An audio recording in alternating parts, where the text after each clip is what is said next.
Muy bien, llegamos a este quinto bloque y podríamos decir como el plato fuerte Claro. del día, porque vamos a charlar con Lito, quien ya está en línea, y le vamos a dar la bienvenida desde Buenos Aires y que se presente, que nos diga nombre, apellido, profesión, a qué se dedica, y entramos en esta mateada tan especial de las 12. Buen día, Lito, ¿cómo estás? Buen día, gente linda, ¿cómo andan? Sí, claro, a mí todo el mundo me conoce por Lito, y la verdad que si me dicen otra cosa, por ahí ni me doy vuelta, ni me doy cuenta que soy yo. Pero mi nombre es José Balabanián, soy de la diócesis de Chascomús, provincia de Buenos Aires. Soy director de una escuela secundaria, Nuestra Señora de Luján, acá en la diócesis. Soy miembro de la Junta Regional de Educación Católica. Bueno, participé de varios movimientos de la iglesia y sobre todo en la pastoral bíblica diocesana, cuando vivía ya por el conurbano, sobre todo en la diócesis de Loma de Zamora y en la diócesis de Avellaneda Lanús. O sea que anduve por todos lados. Escapando de los acreedores, llegué a Chascomús. Bueno, pues vemos que somos varios. Después decirnos cómo. Bueno, Lito, agradecerte por el ratito que nos das y bueno, para que nos ayudes a poder entender un poquito más o tener otra mirada sobre estas cuestiones ya próximos a celebrar la fiesta de todos los santos y sobre todo la de los fieles difuntos, y más en este tiempo de pandemia que hemos pasado, donde el dolor nos ha atravesado, no sé si más fuerte, pero con una visibilidad apabulladora. Entonces, para arrancar la charla esto, ¿no? ¿Qué nos podés decir, qué nos dice o qué nos puede iluminar la Biblia frente al tema del dolor, ¿no? Y por ahí este enojo que puede haber con Dios que ha permitido que pase esto. ¿Qué nos podés decir? Sí, primero que evidentemente la pandemia nos pasó por arriba a todos. Esto hemos tenido que, inclusive en las escuelas, yo que trabajo en escuela secundaria, o sea, hemos tenido que contener emocionalmente a alumnos, a familias, incluso a docentes, y a veces inclusive siendo uno mismo atravesado por la pandemia, ¿no? Pero a veces te toca el rol de sostener, y por otro lado la pandemia ha dejado al descubierto muchas cosas que veníamos arrastrando, en todo sentido, en todo sentido, educativo, pero acá yendo en cuanto al tema específico, venimos arrastrando como sociedad, y nosotros como católicos, como parte de esa sociedad, un sinsentido muy fuerte. Lo que pasa es que la pandemia lo exacerbó, o lo dejó muy al descubierto. Entonces, ante el dolor, el sufrimiento, la incertidumbre, sale a flote, sale a flor de piel todas las dudas, las incertidumbres, las tristezas que de alguna manera subyacen en cada una de las personas, y que ante esta situación salió a flote. Por supuesto que gran parte de esa pregunta existencial está dirigida a Dios, como siempre, ¿no? Y en ese sentido hay que ser claros, ¿no? ¿Qué imagen de Dios nosotros transmitimos? Y yo creo que a veces hemos quedado más anclados en el Dios iracundo del Antiguo Testamento, ¿no? El Dios que envía castigos y intervencionista, ¿no? Y que poco estaba librado a la libertad del hombre, porque él enviaba lo bueno y enviaba lo malo, e inclusive las enfermedades, porque si un chico nacía ciego, era una maldición de Dios, ¿no? Claro. Por ejemplo, yendo a la época anterior a Jesús, e inclusive la de Jesús mismo. O un leproso está sufriendo la lepra porque es un castigo de Dios por sus pecados, es decir, y si ya había nacido ciego, bueno, ¿cómo pues, si no tuvo tiempo de pecar? Bueno, habrán pecado sus padres. No, pero si sus padres no es fenómeno, ¿no? Andá a saber cómo era el abuelo. Y esa cosa de que tarde o temprano el castigo de Dios venía, aunque sea en generaciones posteriores. Entonces, toda situación de dolor, personal o colectiva, se le suele endilgar a Dios, ¿no? Y la realidad es que Jesús nos mostró a un Dios distintos. Con Jesús llegó esa plenitud de la revelación. Si yo quiero ver cómo es Dios, tengo que mirar a Jesús. El Antiguo Testamento es maravilloso, preparatorio, pero la revelación era progresiva aún, cómo el hombre lo podía ir descubriendo de a poco a Dios. La plenitud llegó en Jesús. Sí. Y este Dios de Jesús, el que nos mostró Jesús, el Dios verdadero, a quien Jesús reveló plenamente, no es un Dios que anda repartiendo castigos y maldades por ahí. Eso no quiere decir que no reconozcamos como humanidad que muchas de las cosas que nos pasan es consecuencia de nuestros actos. Claro. Pero acá hay que asumir la responsabilidad propia, es decir, no necesitamos que Dios nos mande un castigo, nosotros mismos estamos generando una sociedad injusta, una sociedad que no cuida la naturaleza, una sociedad con mucha discriminación, con cosas absolutamente turbias, porque es el día de hoy que no se sabe bien cómo surgió el virus y hay cosas que a veces hasta da miedo meterse a averiguar. Es decir, una sociedad que está generando su propio castigo. Entonces, digo, la pregunta, el enojo dirigido a Dios, si bien es válido, porque si nos han catequizado de esa manera, es lógico que la reacción sea esa. Y además es entendible, porque cuando uno está frente a la muerte de un ser querido, a la enfermedad, al sufrimiento, uno no puede ponerse a catequizar. Claro. ¿No? Ahí transmitir el Evangelio es poner el hombro, ¿no? Es venir, llorar conmigo. Y si está enojado con Dios, que diga todo lo que tenga que decir, y ya llegará el momento de poder recomponer estas vidas que han quedado de alguna manera como dice el Papa, ¿no? Un hospital de campaña, ¿no? Sí. Esta tormenta inesperada que ha dejado un tendal. Y nosotros desde la pastoral tenemos que asumir esto, ¿no? Desde lo que decía, qué tipo de Dios transmitimos, ¿no? Si transmitimos al Dios de Jesús o al Dios del Antiguo Testamento. Y por otro lado, bueno, ¿qué hacemos con esta humanidad herida, ¿no? que se encontró casi trágicamente e inesperadamente ante algo que en realidad existe, que es la muerte? Pero evidentemente ha generado cicatrices en la humanidad que nosotros tenemos que asumir, ¿no? Como las hubiera asumido Cristo si estuviera acá. Y la Iglesia es la continuación de Cristo. Claro. Lito, ahora ahí hablaste, ¿no?, de esto de la muerte que teníamos, y en esto, ¿no?, de las catequesis que anunciamos. Bueno, por lo general, hablando de muerte, bueno, el castigo consecuencia del pecado original. Nosotros tuvimos la gracia de poder escucharte en un curso, y la explicación que nos diste respecto, ¿no?, de las consecuencias de esa imagen del Génesis, de la muerte, del sufrimiento. ¿Qué relectura qué nos podés decir para hacer una lectura más acertada y desde el Dios de Jesucristo respecto de la muerte? Sí, es difícil hacerlo en pocos minutos en un programa de radio, pero básicamente es esencial para la interpretación de las Sagradas Escrituras atender a los géneros literarios y al contexto histórico. Si uno lee la Biblia, todos los textos de la Biblia, de la misma manera, está cayendo en un error. Hay distintos autores, distintas épocas, distintos géneros literarios, distintas intenciones catequísticas, ¿no? Y en aquel relato del capítulo 3 del Génesis, en donde aparece el Dios enojado, ¿no?, o dolido porque el hombre y la mujer desobedecieron, ¿no? Hay que verlo en su contexto histórico y en su género literario. Este no es un relato histórico, no es un relato científico, ni los relatos de la creación, ni el relato de la caída.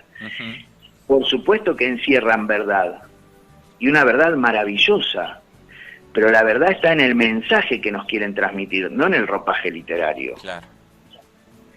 Nunca la serpiente habló, por decir una cosa. Claro. Al hombre no le falta una costilla, no es que el hombre tiene una costilla menos que la mujer. Es decir, pero todas esas figuras, todas esas imágenes que se puede hacer Se puede dar un curso solamente con los 11 primeros capítulos del Génesis, que tienen el mismo género literario, aunque son dos escritos entrelazados de distinta época. Y es maravilloso. Ahora, claro, si uno lo toma literalmente, entonces ve que Dios se enoja y le dice a la mujer: multiplicaré los sufrimientos de tus embarazos, darás a luz a tus hijos con dolor, sentirás atracción por tu marido y él te dominará. Entonces ahí hay un castigo concreto. Pobre mujer, mirá, por culpa de Eva, ¿no?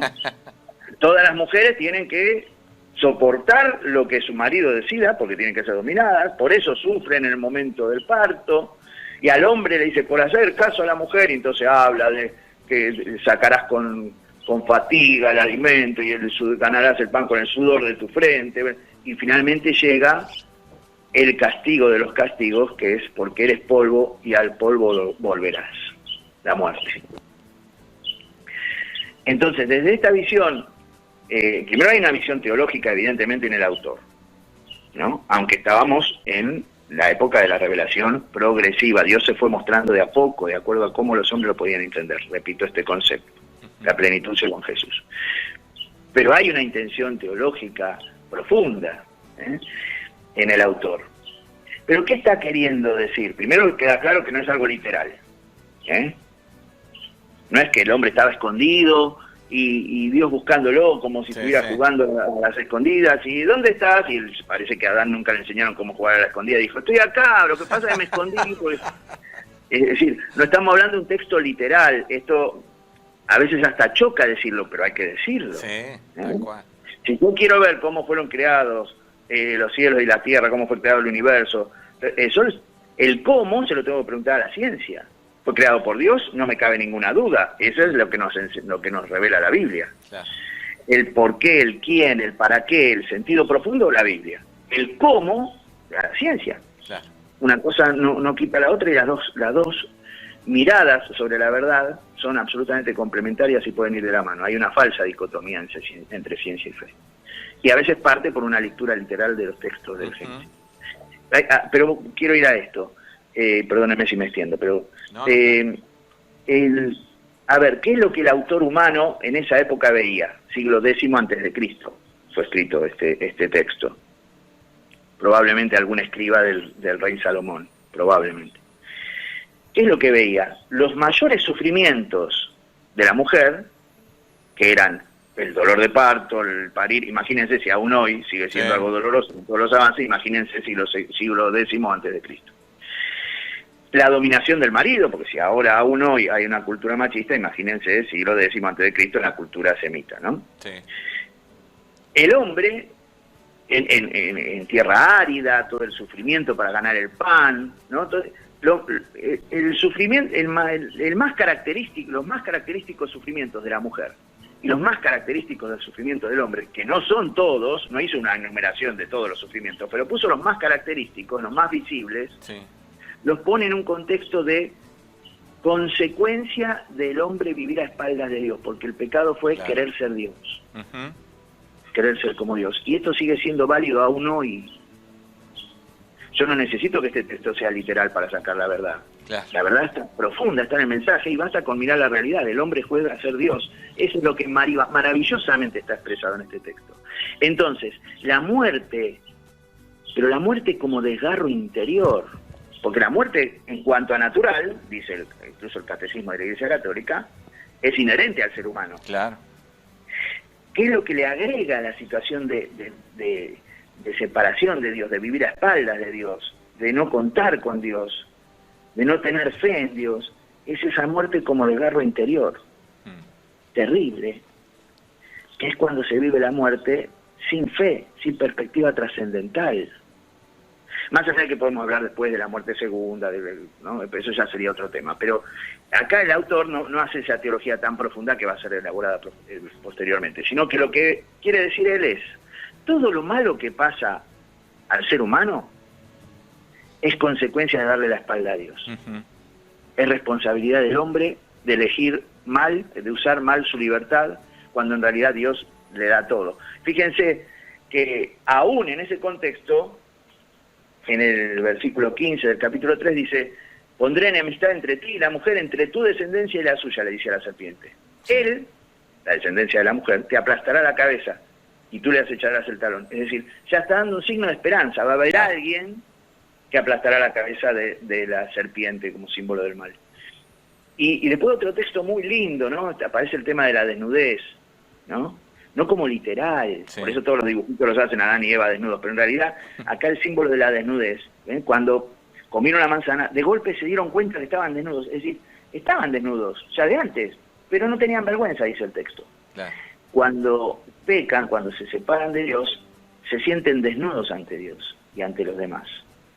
Es cuando nosotros nos mandamos macanas, lo primero que hacemos es bajar la mirada, si tenemos por lo menos algo de conciencia, porque nos sentimos como nuestra alma desnuda frente al otro al cual le hemos fallado, ¿no? Esta situación en la cual queda el hombre, pero trágicamente, y la muerte parece ser algo trágico que no tuviera solución, y este texto parece que no tiene solución. Sin embargo, el versículo 21 dice, el Señor Dios hizo al hombre y a la mujer unas túnicas de pieles y los vistió. Dios es el que nos devuelve la dignidad. Y la mejor manera que tuvo Dios de vestirnos fue con su Pascua. Devolvernos esa dignidad que una sociedad que vive a espalda de Dios ha perdido. Entonces, volviendo al tema central, perdóneme que me haya extendido, la mirada ante el dolor, la muerte, que la pandemia exacerbó, pero ya venía de arrastre, insisto, esta mirada trágica, yo creo que no está anclada en la Pascua de Jesús. Y perdóneme que diga esto, pero hay culturas que celebran la muerte. ¿Sí? Y entonces, ¿qué les pasa a estos tipos de otras culturas que celebran la muerte de un ser querido? ¿Que se volvieron locos? ¿Están enajenados? No, lo viven, pero hasta con naturalidad, porque lo que se ha inculcado en esas culturas ha sido celebrar la vida de la persona y celebrar que pueda pasar a otra instancia, ¿no? Claro.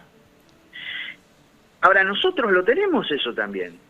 La Pascua de Cristo. Tal cual. Nosotros la tenemos por excelencia. Pero yo creo que hemos quedado anclados en el Viernes Santo. Sí. Los argentinos más todavía, Latinoamérica de manera especial, pero los argentinos más, porque además los argentinos tenemos el tango, ¿viste? Por eso Charly García tenía que decir, la alegría no es solo brasilera, como dicen los muchachos, aflojemos. Eso ya es propio de nuestra cultura argentina. Pero Latinoamérica, yo creo que quedamos anclados en el Viernes Santo, en lo trágico. Miren, es el día de hoy que todavía hay gente que sigue pagando, gente que para que lloren los velatorios, para que sea más dramático, más... Ahora, ¿qué estoy queriendo decir con esto? ¿Que no duele la muerte del ser querido? Por supuesto, duele la muerte del ser querido, por supuesto hay que vivir las etapas del duelo, tratando de no deprimirse, de que la vida deje de tener sentido, pero tampoco tratando de enajenarse, de distraerse y decir, bueno, acá no ha pasado nada. No, hay que vivir las etapas. Jesús lloró ante la tumba de Lázaro. Jesús, en su humanidad, lloró ante la tumba de Lázaro. Más allá de que obviamente sabía el final de la historia. Pero tenemos que tener en el corazón el final de la historia. El final de la historia no es el Viernes Santo. Si Cristo no resucitó, dice San Pablo, vana es nuestra fe. Y yo creo que tenemos eso en el corazón. Insisto, no estoy diciendo no vivamos el dolor, sino poder tener una perspectiva de esperanza. No sé, el otro día hablaba con un amigo y esto de cuando una vasija se rompe, que se puede volver a pegar y puede volver a continuar con su cometido. Puede que no se derrame ni una gota una vez que está pegada y las partes unidas, pero las marcas van a estar. Claro. Pues a veces cuando uno vive un duelo, pierde un ser querido, quizás esas marcas hay que reconocer que nos van a seguir toda la vida, porque es muy fuerte la ausencia, pero se puede seguir adelante, reconociendo que va a haber algo que nos va a acompañar toda la vida. Pero se puede seguir adelante. Lito, Mirá, Lito, sí. y justamente hablando de marcas, disculpa que te interrumpa, Guillermo te habla, muchas veces, y acercándonos a esto que vos decías de las lloronas, ¿no? Que uno se siguen contratando, A veces este llorar, ¿no? Tiene más relación solamente con, bueno, se va un ser querido, extraordinario, hermoso, o hay una culpa, ¿no? Decir, ahora me doy cuenta de quién era, ahora me doy cuenta que era una persona hermosa, buena. Sí, yo ahí diferenciaría. Las lloronas, o sea, lloran no por culpa, no por nada, lloran porque les pagan. Pues claro. Eso está claro. Ahora, en el llanto válido, reitero, válido, entendible y sincero, y vuelvo a decir, Jesús lloró ante la tumba de Lázaro, o ante la percepción del dolor que generó la muerte de Lázaro, ¿no? La empatía con esas hermanas, con esa gente que lloraba la muerte de un amigo. Y ahí puede ser que hay una mezcla, ¿no? A veces uno llora por la fragilidad, llora por uno mismo, aún teniendo fe, claro. Uno puede llorar, y a veces hasta justamente por la fe, uno puede tener fe de que el ser querido no está ahí en el velatorio o en el cementerio y que está con Dios, pero uno llora por uno que ya no lo va a tener. O porque inconscientemente uno toma conciencia de la fragilidad de la propia vida también. Seguramente hay, ¿por qué no le dije esto? ¿Por qué no le dije yo? ¿Qué fue lo último que le dije? Y por ahí lo último que le dije es, no sé, che, acordate de comprar tal cosa. Y cuando le podía haber dicho otra cosa. Sí, hay un montón de cuestiones que juegan hasta inconscientemente en ese llanto, en esa necesidad de tener al ser querido por siempre, lo cual es absolutamente irracional, porque no lo podemos tener por siempre, pero absolutamente entendible, el duelo es absolutamente entendible. Yo ahí diferencio también, hago otra diferencia. Una cosa es el ser querido que muere, pero vivió toda su vida, mueren nuestros padres, nuestros abuelos, luego de haber tenido todo un recorrido, y habrán vivido más o menos, pero tuvieron la posibilidad de desarrollarse en la vida, y es doloroso igual, pero uno ya lo contempla como algo más natural. Claro. Por eso diferencio a los que pierden seres queridos a temprana edad, algunas muertes trágicas, las muertes sin saber por qué murió, inesperadamente, los padres que lloran a sus hijos, que es antinatural. Digo, acá es mucho más difícil, ¿eh? El dolor siempre es dolor, el familiar que hemos perdido siempre lo es, pero es mucho más difícil. Yo acá digo, es difícil, ¿no? Pero yo creo que hay que tener la mente puesta en la Pascua. Y ahí volvemos al texto del Génesis. A ver, si cuanto más tenemos a Dios en el corazón, nos va a costar, no digo que sea fácil, no hay recetas para esto, pero digo, más esperanza vamos a tener en el reencuentro. Porque la muerte no va a ser este desgarro interior de a quien no vamos a ver nunca más. Le creemos a Jesús, o sea, yo creo en Jesús y por ende le creo a Jesús lo que dijo. Y él dijo que iba a resucitar y que después íbamos a seguir nosotros. Y el auror de la vida eterna, y que ni ojo vio ni oído oyó las maravillas que Dios nos tiene preparadas. O como dice el mismo Pablo, pero en la carta a los Corintios, ¿no? Cuando lo que es, lo estoy leyendo, primera carta a los Corintios, capítulo 15, 54 y siguientes. Cuando lo que es corruptible se revista de la incorruptibilidad, y lo que es mortal se revista de la inmortalidad, entonces se cumplirá la palabra de la Escritura: la muerte ha sido vencida. ¿Dónde está, muerte, tu aguijón? ¿Dónde está tu victoria? O como le dice a los tesalonicenses, ustedes saben que los tesalonicenses esperaban Pablo predicó, y después, como siempre, ¿no? Era inquieto y salía a misionar a otro lugar. Y después se mantenía el contacto por medio de cartas, ¿no?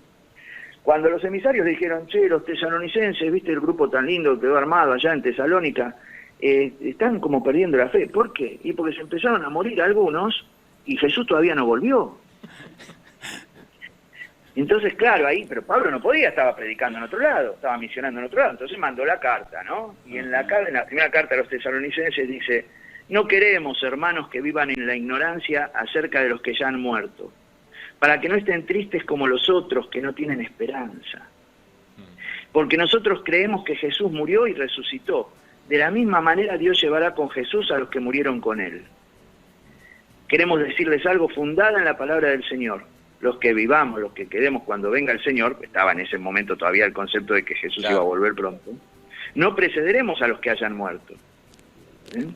Porque a la señal del arcángel, bueno, y sigue el texto, dice, entonces resucitarán los que murieron en Cristo, seremos llevados al cielo, sobre las nubes, al encuentro con Cristo, permaneceremos con Él para siempre. Bueno, y sigue diciendo cosas lindas, y termina la perícopa diciendo: consuélense mutuamente con estos pensamientos. Esta es nuestra fe.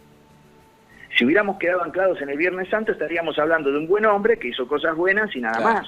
Buena sería nuestra fe.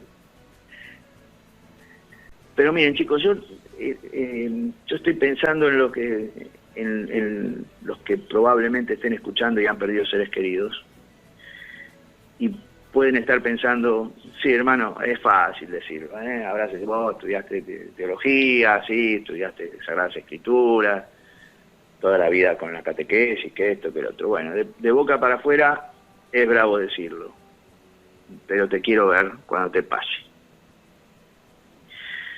Bueno, yo no sé si ustedes saben, yo creo que no, yo creo que me han invitado más por el curso que hemos compartido tiempo atrás. Pero lo hablo desde mi propia experiencia, además de haber perdido a mis padres, mis abuelos, como muchos de los que ya tenemos unos cuantos años. No hace 2 meses todavía que falleció mi hija de 29 años por muerte súbita. Una chica que no tenía problemas de salud, que era una bendición para todos los que la rodeaban, como dije yo en el cementerio. Fue una bendición para todos y ahora lo seguirá siendo desde otro lugar. ¿Por qué digo esto? No por hacer autorreferente ni por querer pegar un golpe bajo, sino para que los que estén escuchando se sientan que yo también estoy en el corazón de ellos. No estoy hablando desde la teología, estoy hablando desde el corazón y desde la convicción. ¿Es fácil? No, no es fácil. ¿Hay que vivir el duelo? Sí, hay que respetárselo, hay que vivirlo. ¿Tenemos esperanza en este Jesús que nos prometió algo tan bonito al cual le creemos? Sí. Sí. Y a eso nos aferramos.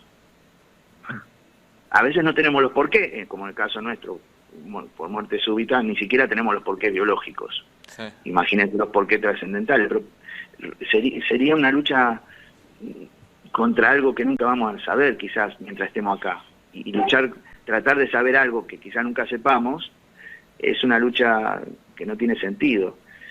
Pero abrir el corazón en medio del dolor a este Jesús que resucitó, y que por ende yo tengo la base del reencuentro, la esperanza del reencuentro con mi hija, es que Jesús resucitó. Y le creo. Lo que Él prometió lo creo. No digo que sea fácil, ¿no? Pero qué terrible para el que no tiene otra perspectiva y dice: somos solo biología. Y entonces, ¿cómo asumir la muerte de un ser querido cuando el concepto es somos solo biología? Ahí, claro, ese polvo eres y al polvo volverás, ¿ven? Lo digo lo digo hasta comprendiendo, porque ahí también es nuestra responsabilidad pastoralmente, ¿no? Por eso, ¿qué es lo que transmitimos? ¿Cómo lo transmitimos? ¿Cómo logramos que los demás puedan percibir esta hermosa buena noticia que nos sostiene en medio del más terrible de los dolores? Bueno. Hay una imagen, sí, vos cortame, sí, no sé ni qué. Porque yo, ¿pero puedo decir algo más tiempo? Sí. Dale, decila. Hay una imagen del Apocalipsis que a mí me ilustra, si se quiere, de alguna manera en este momento de dolor y de fe, las dos cosas, que es, Ustedes saben que el Apocalipsis pone en imágenes, volvemos a lo de los géneros literarios, ¿no? El género literario apocalíptico propio de la época de persecuciones. Pone en imágenes esta lucha de los primeros cristianos que eran asesinados cruelmente por el Imperio Romano, perseguidos y asesinados, por no querer decir a Domiciano, el emperador de la época, Señor y Dios. Esto es el trasfondo histórico. Sí. Entonces, hay una batalla entre el bien y el mal, y entonces el mal representado por este dragón de 7 cabezas, ¿no? Y que a su vez, a quien a su vez le responde la bestia, ¿no? La bestia del mar, la bestia de la tierra, bueno, terrible, con todo el poder. Y el que se enfrenta a esta situación es un corderito, degollado pero de pie. Un cordero que parece haber sido inmolado y que sin embargo está de pie. Por supuesto que el que gana la batalla en el Apocalipsis es ese corderito degollado pero de pie, que por supuesto representa a Jesús muerto y resucitado. Entonces, yo personalmente, y creo que todos los que han perdido seres queridos, los que están sufriendo las consecuencias de la pandemia, se pueden sentir así. Como que hemos sido inmolados, como que nos pasó algo por arriba, ¿viste? Hemos sido sacrificados, pero sin embargo estamos de pie. Y si nos aferramos a esa imagen es porque la imagen que Jesús nos dejó.